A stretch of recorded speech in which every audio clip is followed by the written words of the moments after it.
السلام عليكم ورحمة الله وبركاته. بسم الله الحمد لله والصلاة والسلام على رسول الله وعلى آله وصحبه ومن والاه. اللهم لا علم لنا إلا ما علمتنا إنك أنت العليم الحكيم. اللهم علمنا ما ينفعنا وانفعنا بما علمتنا وزدنا علما وأرنا الحق حقا وارزقنا اتباعه وأرنا الباطل باطلا وارزقنا اجتنابه وادخلنا برحمتك في عبادك الصالحين آمين يا رب العالمين. طيب, so welcome to our, I think this is part 4 of the explanation of Ilbiri's poem on seeking knowledge and living a purposeful life. And alhamdulillah, in the previous meetings, we went through lines 1 to 55. So this is the poem. If you want to view it, scan this code. I'm going to take it off in 3 seconds. طيب. So let's go to, inshallah, to 56. So last time we went to 55. And the discussion we had last week was more about, and if you want to review them, all these are on our YouTube channel, inshallah, you can review them, bi'idhnillah, and on our Facebook page, the IISC.ca website, you can go from there. So we talked about al-ilm, and then he compared knowledge to wealth, right? And then he talked about the dunya, a long discussion about the dunya. Now he's going to start talking about at-tawfiq wal-muhasaba and tawbah, and you're going to see what's going to happen. Now the author, if it was a bit confusing what was happening there, the author now is saying, you have the right to say this to me now. Okay, so inshallah we'll go through that. So now he says, وَلَا تَضْحَكْ مَعَ السُّفَهَاءِ لَهْوًا فَإِنَّكَ سَوْفَ تَبْكِي إِن ضَحِكْتَ. Okay, this is one of the things they use in poetry. They always use opposites. Tamam? And they use them in a very interesting way. So he says, don't sit with the foolish people. Don't spend your time sitting with foolish people and just laughing. You know, sometimes, especially young people, they just want to have a good time. Nothing wrong with that. But if every day and every minute is a good time, when you get older, are you going to be very proud of that? You're going to regret it, subhanAllah. Especially when you meet Allah subhanahu wa ta'ala, you're going to regret every second you spent. So he says, and don't entertain yourself by laughing with fools. And don't sit with foolish people and just sit down and have a laugh. And some people just meet up just to laugh. طبعا too much laughter is not good for the heart. We know that too much laughter is not good for the heart, right? And then he says, فَإِنَّكَ سَوْفَ تَبْكِي إِن ضَحِكْتَ.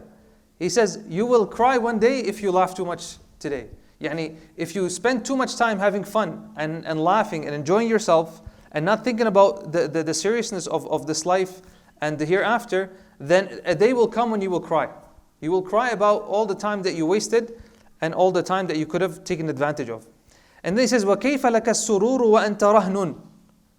This is amazing. He says, and how can you be happy? How can you sit down and have a good time? How can you have a good time?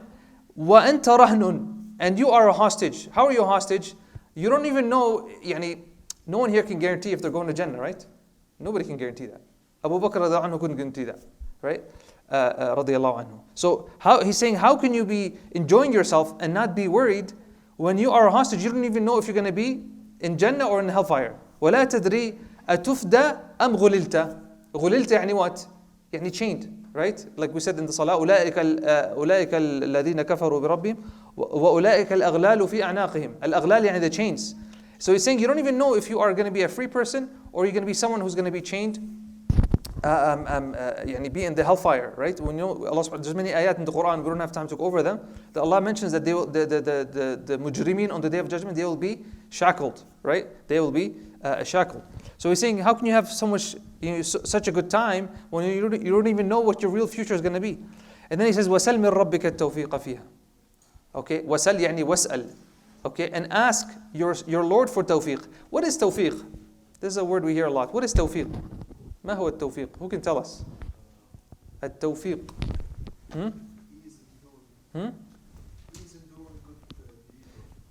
Okay, what else? Who else can add التوفيق?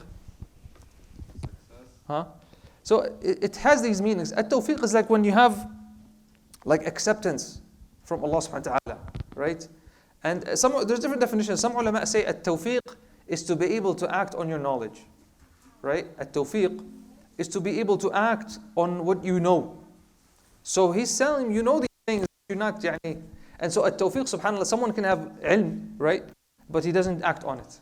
And that is like, that is a disaster, right? It's a disaster. So he says, وَسَلْ مِنْ رَبِّكَ التَّوْفِيقِ. Always we should ask Allah subhanahu wa ta'ala at-tawfiq. And Nabi sallallahu alayhi wa sallam used to always ask Allah subhanahu wa ta'ala for at-tawfiq in all of it, يعني في الدنيا and then he says, وَأَخْلِصْ فِي السُّؤَالِ إِذَا سَأَلْتَ.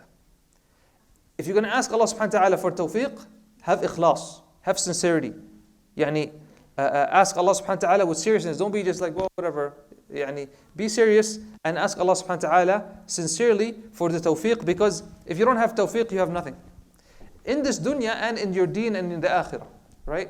And so at tawfiq, if you think about it, it's like, you have two different people who are doing similar things. But for one person, things are just not going right. Things that you don't have control over. Do you have control over your whole life? Don't. Actually, majority of the things you don't have control over. So you have these two people, they have the same things, they study the same thing, but one person, things are not going right. And the other person, Allah subhanahu wa ta'ala is just opening doors for them. This is tawfiq. Allah subhanahu wa ta'ala has given them tawfiq, subhanallah. Right? Sometimes you find people in the best scenario. Yani he has, his family has wealth, he's in a great university, he's in a great environment, people of knowledge around him, and he has no tawfiq. But then you see people coming out of slums, a broke home, his parents aren't even together, a difficult situation, but Allah subhanahu wa ta'ala through his tawfiq, Allah subhanahu wa ta'ala gives him success. وَنَادِ إِذَا سَجَدْتَ لَهُ اعْتِرَافًا بِمَا نَادَاهُ ذُنُّونِ بْنُ مَتَّى. Okay? Who's Dhunnun? Who's Dhunnun? This is in the Quran, right? Yunus, صح? What's the ayah? وَذَنُّونِ إِذْ ذَهَبَ مُغَاضِبًا.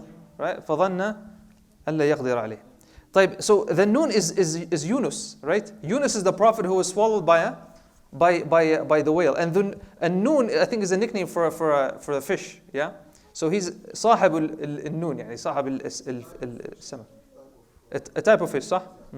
So he says, وَنَادِ إِذَا سَجَدْتَ لَهُ اعْتِرَافًا. When you make prostration, sujood, okay, call upon Allah. طبعا, why sujood? Because sujood is the closest place the abd is to the Lord. The closest that you're to Allah subhanahu wa ta'ala is when you're in sujood, right? So he says, وَنَادِ إِذَا سَجَدْتَ لَهُ اعْتِرَافًا, right? When you're confessing to Allah, when you're talking to Allah subhanahu wa ta'ala, بِمَا نَادَاهُ ذُنُّونُ بْنُ مَتَّى. Dhunnun ibn Matta, Yunus made a dua, recorded in the Quran, in Surah Al-Anbiya. What's the dua? Because we have a hadith, the Prophet says, whoever is in a karb, is in a difficult situation, and he says this dua, Allah will free him from that difficult situation. Yeah, فَنَادَى فِي الظُّلُمَاتِ. When he was in the actual fish, and the darkness of the fish's belly, and the darkness of the ocean, and the darkness of the night, he says, Allah subhanahu wa ta'ala says, فَنَادَى فِي الظُّلُمَاتِ. Okay, ظُلُمَات, plural of ظُلم, or ظلام, عفوا. فَنَادَى فِي الظُّلُمَاتِ أَلَّا إِلَهَ إِلَّا أَنْتَ سُبْحَانَكَ إِنِّي كُنْتُ مِنَ الظَّالِمِينَ. لا إله إلا أنت. You got tawheed, okay? Subhanak, he's praising Allah subhanahu wa ta'ala. إني كنت من الظالمين. And now he's يعني يعترف بالذنب, okay? And so he's humbling himself and he's letting Allah subhanahu wa ta'ala know that he's made a mistake, right? And Yunus made a mistake because, right, we know the story. سبحانك إني كنت من الظالمين. What was the reply from Allah? فاستجبنا له ونجيناه. صح? We listened to him and we replied to him. And you know the story that the angels are, they said, we hear a sound, okay, of someone familiar from an unfamiliar place. What does that tell us? That he was someone who's always كان من المسبحين. In another surah, if he was not from the مسبحين, للبث في بطنه. He would have been in the belly of the whale forever, subhanAllah. He says, فنادي, this is important for the next line. بما ناداه ذنون بن متى. So we should memorize that dua. And then he says, ولازم بابه قرعا عساه. لازم بابه. يعني Allah, he's comparing, يعني calling upon Allah like someone who goes to the door of someone. You know, like when someone goes begging, or Jehovah's Witness goes to your to your home, like they keep knocking, right? If someone really wants something, they keep knocking, right? They don't just knock once and leave, you know. فهي's saying ولازم بابه, okay, and keep knocking on his door. Whose door? Allah's door, right? طبعا Allah doesn't have a door, but he's saying, what's he comparing here? He's comparing to dua, ad-dua. وَلَازِمْ بَابَهُ قَرْعًا عَسَاهُ, that perhaps سَيَفْتَحُ بَابَهُ لَكَ إِن قَرَعْتَ. The problem with many people is, many of us is that we make dua once, and then it doesn't happen, and then khalas. We're like, khalas, right? Zakaria alayhi salam, it's interesting. طبعا he made the dua when he was old for the child. طبعا it looks like he was making the dua for a while, but he got motivated when he saw Maryam. He said something in the end, his وَلَمْ أَكُنْ بِدُعَاءِ رَبِّي شَقِيًّا, meaning he never had su'ul dhan of Allah. He never had doubt that Allah subhanahu wa ta'ala was gonna answer his dua. And that's how a person should be. And so a dua is something that we should always be doing. طبعا you might say, well, I made dua and it never happened. Okay, we have to make a difference between I made dua and it hasn't happened and Allah doesn't answer my dua. We have to be careful because sometimes people equate it. They say Allah doesn't answer my dua. When you make dua, طبعا Nabi Sallallahu Alaihi Wasallam told us we get one of three things, right? What are the three things? Either the dua gets accepted, harm is pushed away, or he saves it for the akhirah, which is what you needed the most, right? And most people don't like option 3, but they would have wanted option 3 when they meet Allah subhanahu wa ta'ala. And Allah subhanahu wa ta'ala can remove harm. طيب, Allah subhanahu wa ta'ala, if you ask for a car, مثلا, a brand new car, is a brand new car the best thing that can happen to you right now? Or could it be a bad thing? Is it possible that it's a bad thing for you? It's possible. Who knows that you or Allah?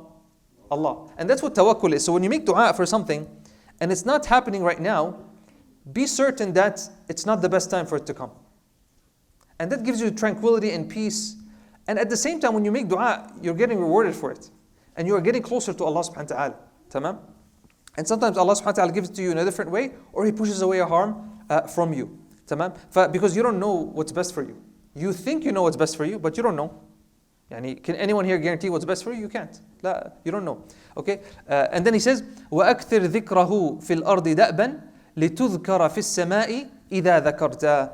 And he said, keep remembering Allah subhanahu wa ta'ala. The ayat on dhikr is, وَالذَّاكِرِينَ وَالذَّاكِرَاتِ اذْكُرُوا اللَّهَ ذِكْرًا كَثِيرًا. Remember Allah subhanahu wa ta'ala a lot, right? أَلَا بِذِكْرِ اللَّهِ تَطْمَئِنُّ الْقُلُوبُ. And so he's saying, أكثر, make sure you are one of those people, that keeps their tongue, wet from the remembrance of Allah subhanahu wa ta'ala. Why? Because it is لِتُذْكَرَ فِي السَّمَاءِ إِذَا ذَكَرْتَ. You will be remembered. Well, how do we know this? Because when you remember Allah subhanahu wa ta'ala remembers. اذْكُرُونِي أَذْكُرْكُمْ. And in the hadith we say that when Allah subhanahu wa ta'ala loves a person, He mentions him, or when someone mentions Allah subhanahu wa ta'ala, Allah subhanahu wa ta'ala mentions him in a better place. In a better place, angels. And so you will be remembered في السماء. That's what he's referring to here. لِتُذْكَرَ فِي السَّمَاءِ إِذَا ذَكَرْتَ. And now he starts talking about tawbah. Then he says, وَلَا تَقُلِ الصِّبَا فِيهَا. Did I skip something? No, right? وَلَا تَقُلِ الصِّبَا فِيهِ امْتِهَالٌ وَفَكِّرْ كَمْ صَغِيرٍ قَدْ دَفَنْتَ. And now he's saying to him, he says, because it seemed, remember we said Abu Bakr, the one who insulted the author, right?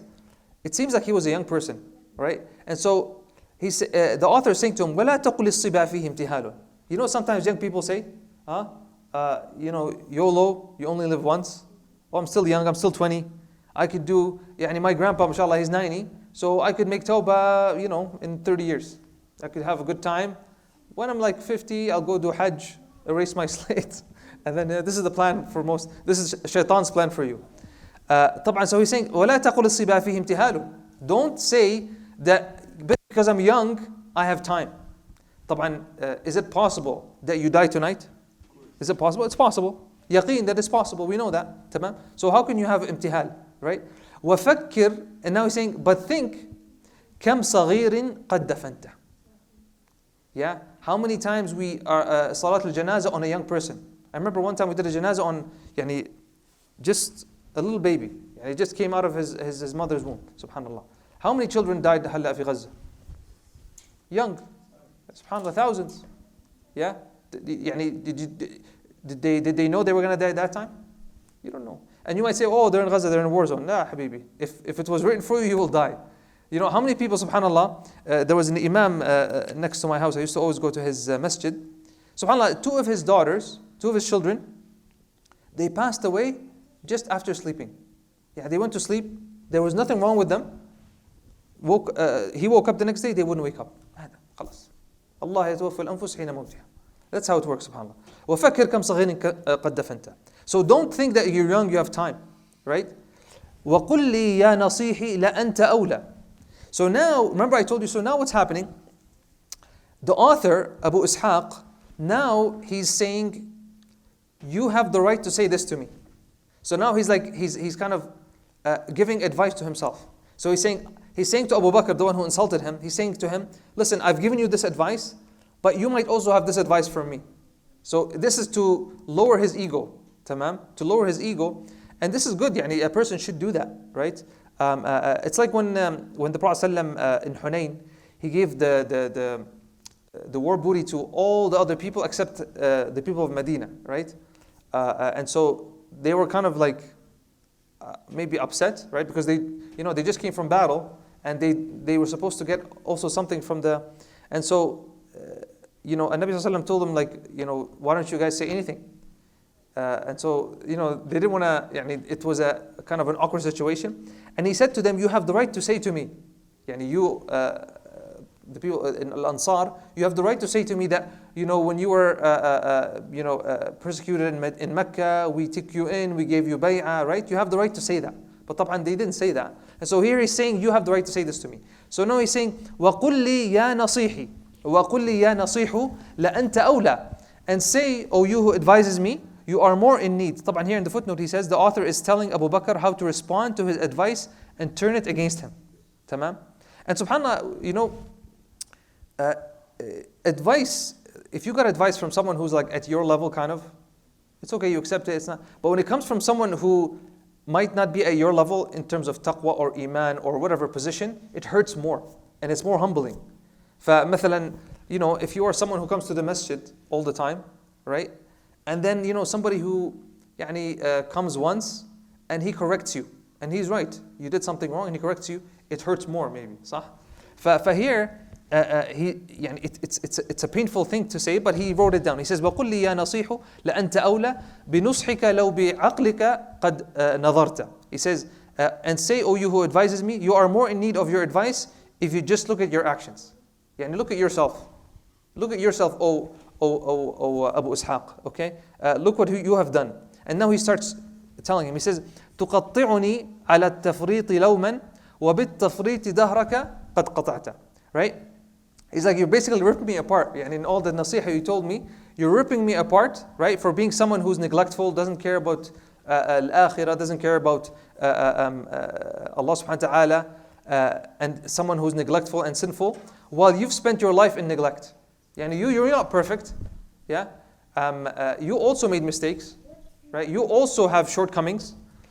وَفِي صِغَرِي تُخَوِّفُنِي الْمَنَايَا وَمَا تَجْرِي بِبَالِكَ حِينَ شِخْتَ. So now he's saying, and I'm a young guy, and you're freaking me out. You're telling me that you might die anytime. You're making me scared, because I'm a young person. Remember, because we said Abu Bakr is probably a young person.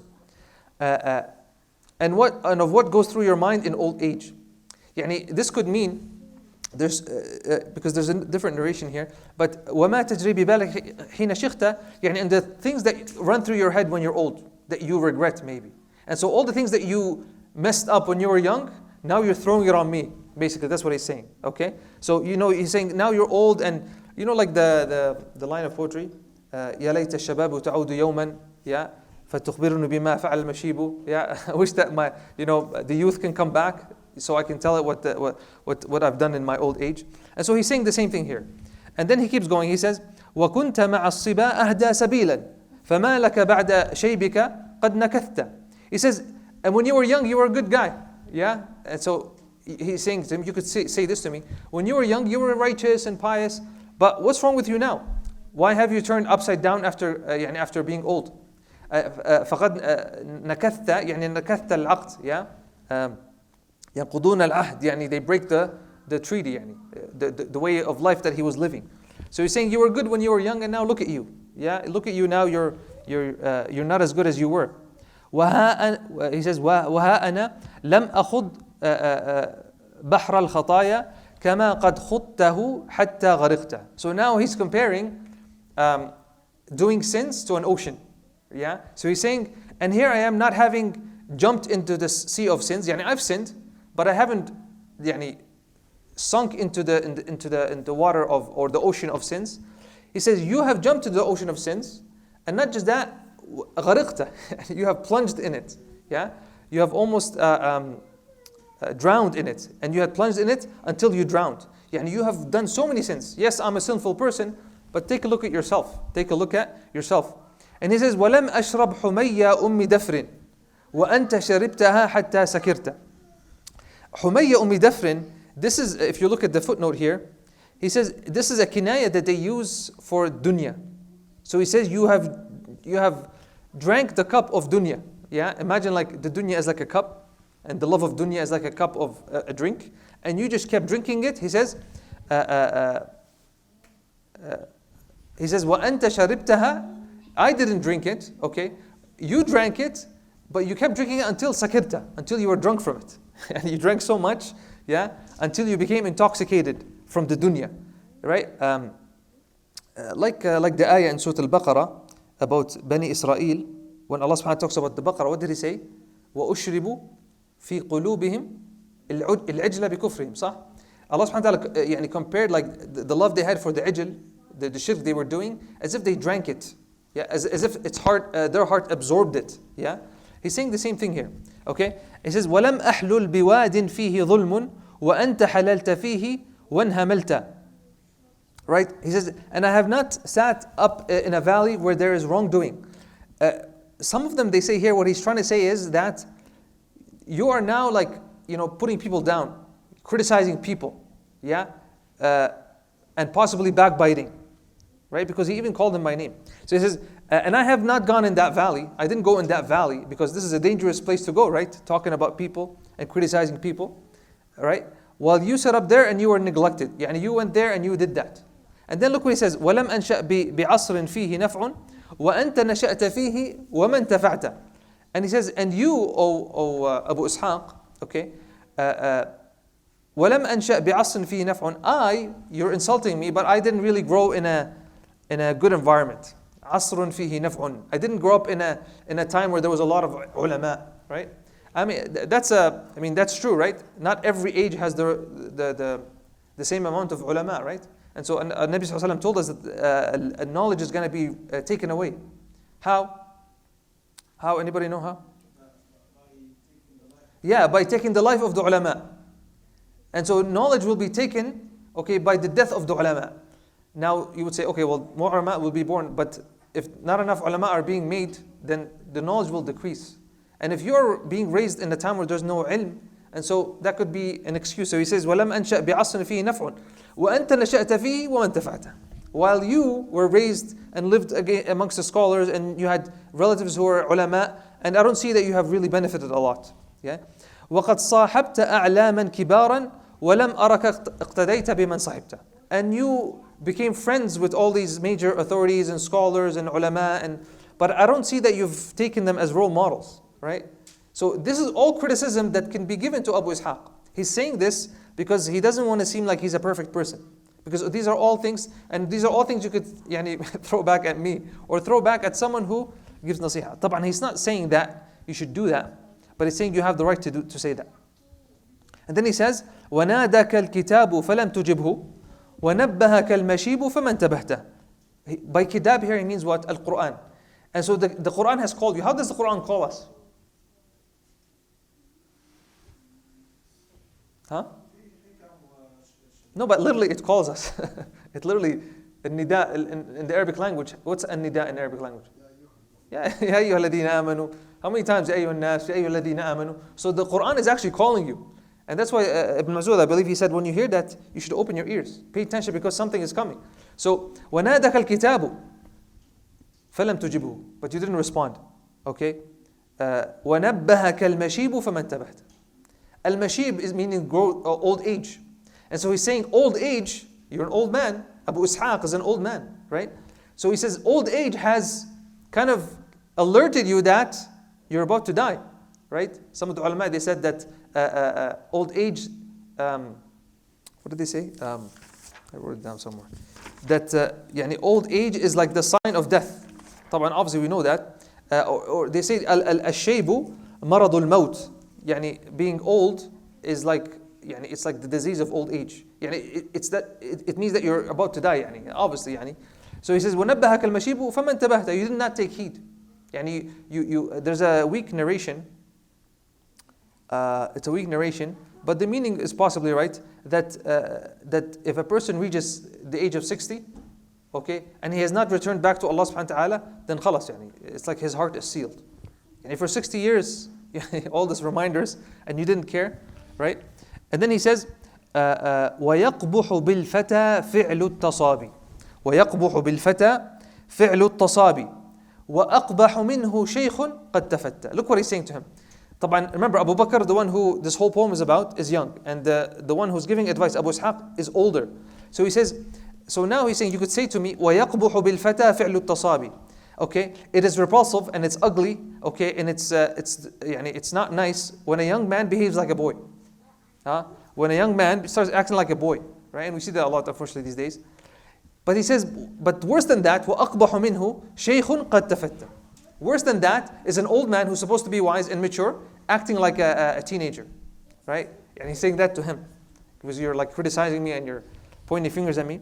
وَأَنْتَ أَحَقُّ بِالتَّفْنِيدِ مِنِّي وَلَوْ سَكَتَ الْمُسِيءُ لَمَا نَطَقْتَ. وَأَنْتَ أَحَقُّ, you are worthier of التفنيد. Yeah, where did we hear this word in the Quran? لَوْلَا أَن تُفَنِّدُونَ. We a few days ago we read it in Salah. This is when فَلَمَّا فَصَلَتِ الْعِيرُ قَالَ أَبُوهُمْ إِنِّي لَأَجِدُ رِيحَ Yusuf. When the person who was supposed to bring the shirt of Yusuf to his father, when he left, where did he leave from? By the way, this is interesting. He left from, no, he left from Palestine, صح? He left from Palestine to Egypt. Because who's in Egypt? Yusuf, yeah, صح. Naam. From Egypt to Palestine, look all that distance. Before he left, Yaqub is saying, I can smell the smell of my son. لولا أن تفندون. يعني if you weren't going to, يعني التفنيد يعني تضعيف الرأي يعني to put someone down. Yeah? Who is doing this tafnid? His sons. They're like, oh, you are a crazy man. What do you mean you smell your son? He's miles away. How can you? And we have another story in the time of Umar ibn Khattab, right? Similar story. He says, وَأَنْتَ أَحَقُّ بِالتَّفْنِيدِ مِنِّي. You are worthier, okay, of your own advice, okay, than I. وَلَوْ سَكَتَ الْمُسِيءُ لَمَا نَطَقْتَ. This is interesting. Here, it looks like he's trying to say, but if wrongdoers were silent, you wouldn't have spoken. But because they're not silent, you are speaking. Yani he's saying, because people who are backbiters, who slander, who because they're speaking, you are speaking too, right? Yani you're bad just like them. Tamam? And had they been quiet, you would have been quiet too, because you're just like them. But because you're bad just like them, and they're spreading criticism and lies about people, you are doing that. And now he starts talking about al-muhasaba. Al-muhasaba is when you kind of think about your own situation. He says, وَنَفْسَكَ ذُمَّ لَا تَذْمُمْ سِوَاهَا بِعَيْبٍ فَهِيَ أَجْدَرُ مَنْ ذَمَمْتَ. So he says, if you're going to criticize, criticize yourself. Blame yourself. And don't criticize anything else. He's saying, you're putting all this effort in writing this poem to me. Criticize yourself. Look at the mirror. Look at yourself before you criticize other people. بِعَيْبٍ فَهِيَ أَجْدَرُ مَنْ ذَمَمْتَ. Right? For it's more worthy of being criticized. Right? And طبعا this is, if we were going to not give nasiha because we have shortcomings, we will never give nasiha. Right? And so a Muslim has to have balance. Right? You have shortcomings. Right? And especially when you're giving advice about something that you are not fulfilling, you need to be careful. Because first of all, when you give advice, you should try to do it yourself. At least be trying. And the worst would be you giving advice about something and not doing it at all, and not even caring about it, right? And that can land someone in the hellfire. Nabi Sallallahu Alaihi Wasallam told us, or I think we have ayat in the Quran that speak about people from Bani Israel who used to do that, right? Who used to give people advice and not do it themselves. But someone who gives advice and is working on it, right? That's fine, tamam. And the best is what? Is that when you give advice, you're doing it yourself, tamam. Because when you do it yourself, which one is more effective? Which one is more effective? that you tell him or you do it yourself? Do it yourself. I can tell you here, be nice, be good, pray. But if I'm not here and I'm not praying and I'm not being nice, you'll be like, oh, this guy is just... And a lot of people will just not do that at all. And they'll be like, oh, because he's not doing it, we're not going to do it. You have to be very careful with that. And then he says, فَلَوْ بَكَتِ الدِّمَا عَيْنَاكَ خَوْفًا لِذَنْبِكَ لَمْ أَقُلْ لَكَ قَدْ أَمِنْتَ. Look what he's saying. He's saying, and if you cry, okay, not just cry, you cry so much that your tears are gone, and now blood is coming out. Yani you cried blood, okay, because of the fear of the day of judgment and of your sins and everything you have done, okay, I wouldn't tell you that you're now safe. Okay, لَمْ أَقُلْ لَكَ قَدْ أَمِنْتَ. Yani I cannot guarantee that you're going to be safe. And that's how serious this matter is. And then he says, وَمَنْ لَكَ بِالْأَمَانِ وَأَنْتَ عَبْدٌ أُمِرْتَ فَمَا أَتُمِرْتَ وَلَا أَطَعْتَ. And who can offer you security? Okay, when you are a slave. Yeah, we're all slaves. Yeah? When you've been commanded to do something and you didn't do it. Who can secure you? And who can give you, just like if someone who's a slave, okay, and his master tells him do this and he doesn't do it. Can someone give him security? No. Most likely you're going to be in trouble. So he's saying, and who can offer you security when you're a slave? You've been commanded, Allah told you, Ya ayyuhalladhina amanu do this, Ya ayyuhalladhina amanu don't do this, okay? And you haven't done that. You haven't executed or obeyed the commandments of Allah subhanahu wa ta'ala. He says, تَقُلْتَ مِنَ الذُّنُوبِ وَلَسْتَ تَخْشَى. Okay? لِجَهْلِكَ أَن تَخِفَّ إِذَا وُزِنْتَ. This is beautiful. He says, ثُقِلْتَ مِنَ الذُّنُوبِ. الثقل is weight. Yeah? Allah subhanahu wa ta'ala tells us in Surah Al-Sharh, الَّذِي أَنْقَضَ ظَهْرَكَ. Right? وَرَفَعْنَا لَكَ ذِكْرَكَ. Yeah, أَنْقَضَ ظَهْرَكَ. Right? Because the sins are like heavy. Right? The sins are heavy. So he's saying, ثُقِلْتَ مِنَ الذُّنُوبِ. You have become very weighed down and heavy from your sins. Okay? But you don't fear. Why? Because of your ignorance. You're jahil. أَن تَخِفَّ إِذَا وُزِنْتَ. He's saying, but you don't fear that on the day of judgment, you're going to be light. طبعا in this life, if you're doing a lot of sins, okay, on the day of judgment, it's going to be all carried on your back. Yeah? وَيَحْمِلُونَ أَوْزَارَهُمْ عَلَى ظُهُورِهِمْ. But when you're going to be weighed for your hasanat, right? He says, Nabi Sallallahu tells us that a person, a big person will come on the day of judgment. He'll be put in a scale and he will not weigh anything, because he has no good deeds. Tamam? And so he's saying you're not, you're heavy with sins, and you're not afraid that on the day of judgment you're going to be weightless. You're not going to have any good deeds. Tamam? And then he says, وَتُشْفِقُ لِلْمُصِرِّ عَلَى الْمَعَاصِي وَتَرْحَمُهُ وَنَفْسَكَ مَا رَحِمْتَ. And you're worried about criticizing other people. Yeah?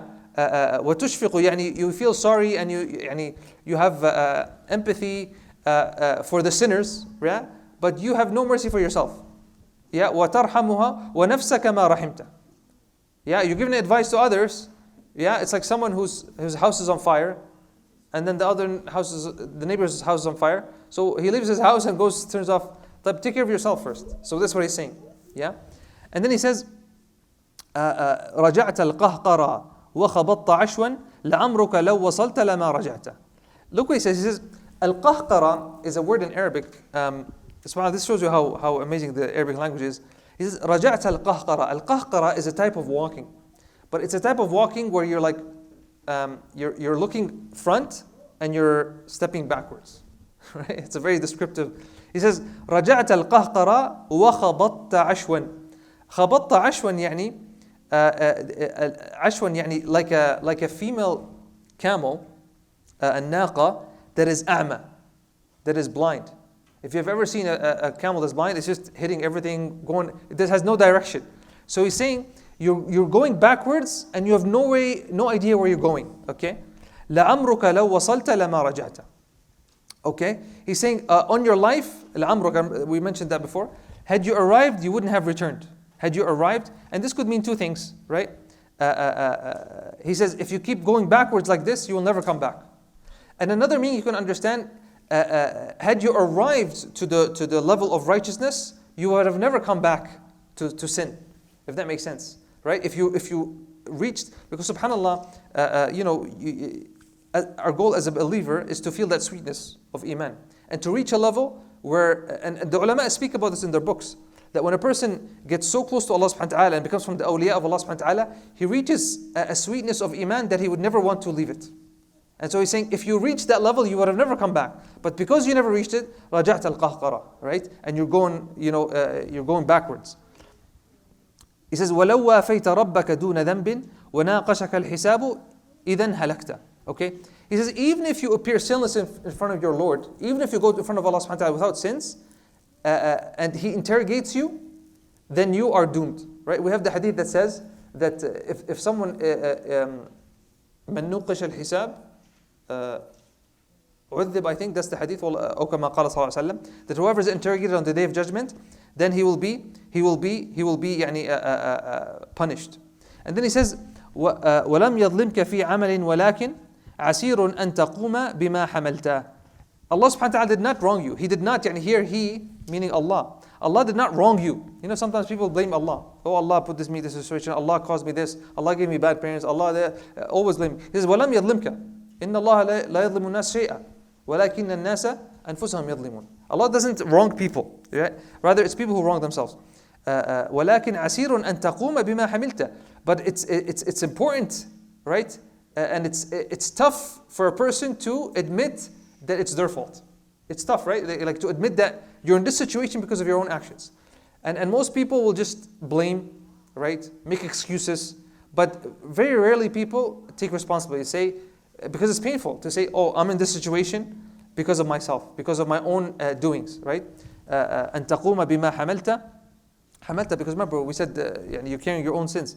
ولو قد جئت يوم الفصل فردا وأبصرت المنازل فيه شتى. And he says, if you would come on the day of judgment, يوم الفصل فردا وكل آتيه يوم القيامة فردا. Everybody's going to come to Allah subhanahu wa ta'ala by themselves. So you're not going to have your people, your company, your family.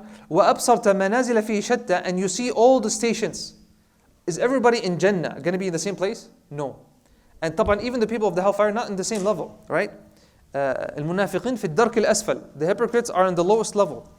And then he says, look what's going to happen. لَأَعْظَمْتَ النَّدَامَةَ فِيهِ لَهْفًا عَلَى مَا فِي حَيَاتِكَ قَدْ أَضَعْتَ.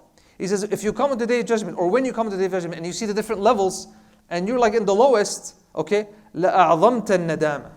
You will certainly be filled with the greatest regret and remorse. Right? And subhanAllah, like, I'm sure we've all faced or we felt that kind of regret or grief in this life. But in this life, you can kind of make it up. You can kind of try to fix it, right? If time passed. But on the day of judgment, can you do anything? Yeah? You can't do anything. So he says, when you come, imagine someone comes and they're in the level place of Jannah. Remember we talked about in the khutbah about the last person to enter Jannah. طبعا he still gets a great, amazing place. But he's going to look at the people in Firdaus al-A'la and say, I wish I spent more time. I wish I didn't waste my youth. I wish I read more Quran, right? على ما في حياتك قد أضعت. You will feel remorse over the opportunities you wasted in your life, right? All the opportunities Allah gave you, you wasted them. Okay? تفر من الهجير. We're almost done. 3 more. تفر من الهجير وتتقيه فهلا من جهنم قد فررت. He says you run away from al-hajir. Al-hajir is the heat of the sun, like when it's at its highest, right? Like the noon time. Remember, subhanAllah, when I was in Riyadh, sometimes I had a black car too. And like in the heat of the summer, it's like, 50 degrees. And one time my AC just broke and I had a bad day. I'm just literally driving, looking for shade. I'm looking for shade, and it's hard to find shade sometimes. And just looking for shade, and when you find it, it felt so good. And so he's saying, you run from this hot sun, right? وَتَفِرُّ مِنَ الْهَجِيرِ وَتَتَّقِيهِ. And you protect yourself, and you put a hat, and you put an umbrella, and whatever it is. وَتَتَّقِيهِ. At-taqwa is to put a barrier for yourself, or to protect yourself, right? فَهَلَّا مِنْ جَهَنَّمَ قَدْ فَرَرْتَ. So will you not do the same from the hellfire, which is أَشَدُّ حَرًّا, right? If you remember in Tabuk, the hypocrite said what? Yeah, لا تنفروا في الحر. Don't go and fight in the heat of the desert, because Tabuk was in the summer, right? And so the hypocrite said to the believers, don't go fight in the heat of the desert. Allah said to them, قُلْ نَارُ جَهَنَّمْ أَشَدُّ حَرًّا. The heat of the hellfire is hotter than it. Yeah, لو كانوا يفقهون. فهلا من جهنم قد فررت. And then he says, وَلَسْتَ تُطِيقُ أَهْوَنَهَا عَذَابًا وَلَوْ كُنْتَ الْحَدِيدَ بِهَا لَذُبْتَ. SubhanAllah. Look, he's saying, you couldn't even bear the least punishment of the hellfire. Yeah, the least punishment. Who's having the least punishment? And Nabi Sallallahu Alaihi Wasallam described to us. He said the least punishment, a person will have like fire up to his ankles, and then his brain is boiling.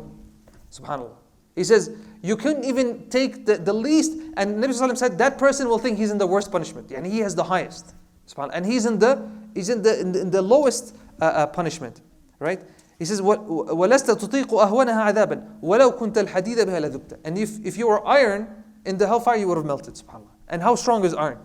I mean, it's the strongest metal that we have, or one of the strongest. And then he says, وَلَا تُكْذِبْ فَإِنَّ الْأَمْرَ جِدٌّ وَلَيْسَ كَمَا حَسِبْتَ وَلَا ظَنَنْتَ. And don't fool yourself, don't deny it. Yeah? For this matter is serious. We're not playing around here. This is serious, okay? وَلَيْسَ كَمَا حَسِبْتَ وَلَا ظَنَنْتَ. It's not just it's a joke, right? And that's what happens with young people sometimes. You tell them all these things and they're like, whatever, okay? So he's telling them this is a serious matter, so take it seriously. And that's how much we want to cover. Alhamdulillah, we covered up to 87. Okay, alhamdulillah. Any questions? Tamam? Inshallah, next week we will finish it, bi'idhnillah. Okay, he's going to talk about being humble. He's going to go back to Abu Bakr. He's going to talk about some sinning and then some general advice, and then inshallah we'll finish it. So we got about maybe 30 more lines. بإذن الله. بارك الله فيكم. سبحانك اللهم وبحمدك. نشهد أن لا إله إلا أنت نستغفرك ونتوب إليك. والسلام عليكم ورحمة الله.